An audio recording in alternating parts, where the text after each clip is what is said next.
activity 2, on different forms of proof. If you haven't yet, you should go back a couple of pages, starting on page 284, and work through those videos and work through those notes, because don't skip around. Make sure that you are hitting every single piece of detail that you need to. I've got my note cards. In fact, I got quite a bundle of them, but I'm specifically going to be using for this video right angle congruence postulate, and you might need to make that. Transitive property, if you haven't made that note card, have it ready to go. I know I just made this one for this video. Definition of right angles, the note card given, and the note card definition of congruent angles, because those are the note cards or the reasons that we need for the question at hand. Let's get into it.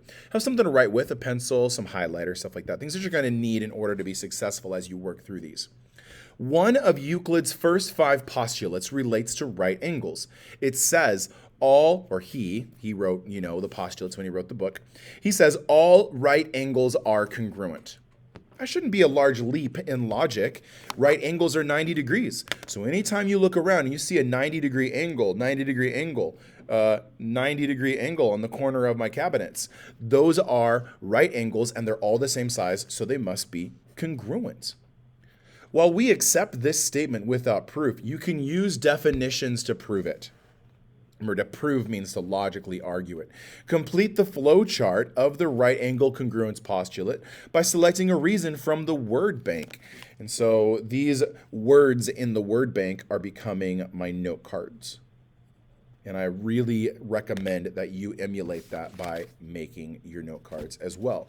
And on the back of a note card, put like the definition, put an example, put a every time, like fill this thing with examples and information. Here we go. Given. Let's get into it. So there's always going to be a given mentioned first. We always have to identify the given. And it's not something you have to go searching for. It's usually presented to you right up front. There it is.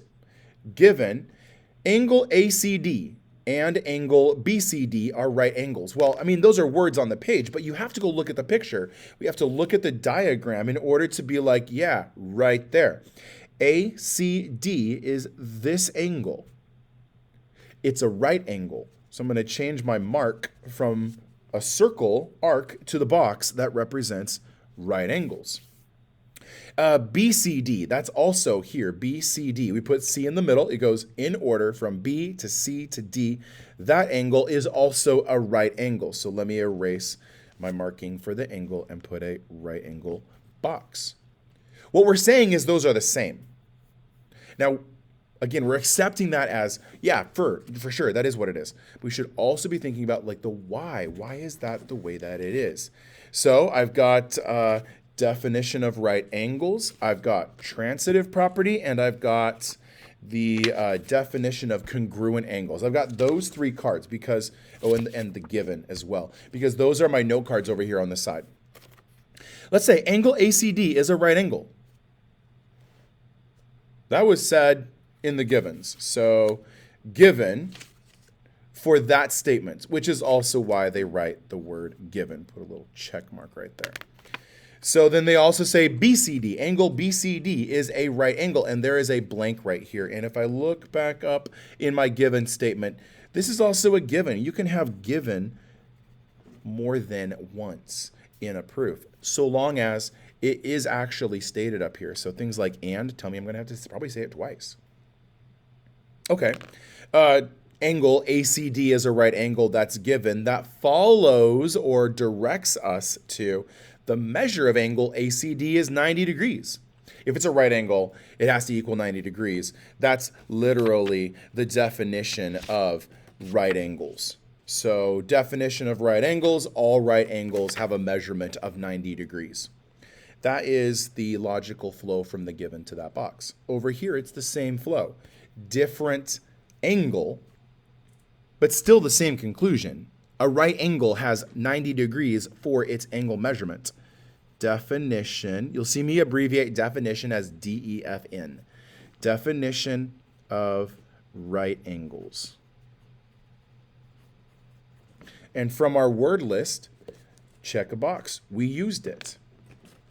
Okay, so if the measure of angle ACD is 90 degrees, and the measure of angle BCD is 90 degrees, then aren't they both equal to the same thing, each other? If you have something that equals 90 and something else that equals 90, then together they equal the same thing, and that is our transitive property of equality. And I'm going to make sure that that's visible. Note card, transitive property. I'm going to abbreviate property as prop. Transitive property of equality.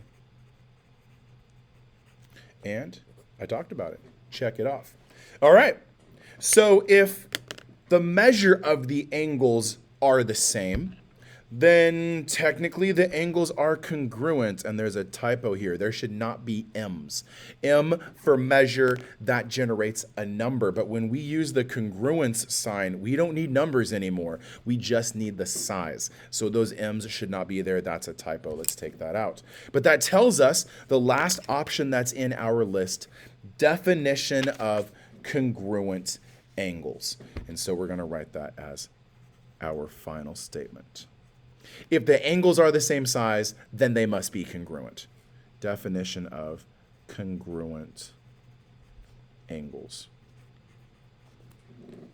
This is what we're doing in geometry. We are taking a look at a statement, and we might be like, yeah, of course, that makes total sense. It is what it is.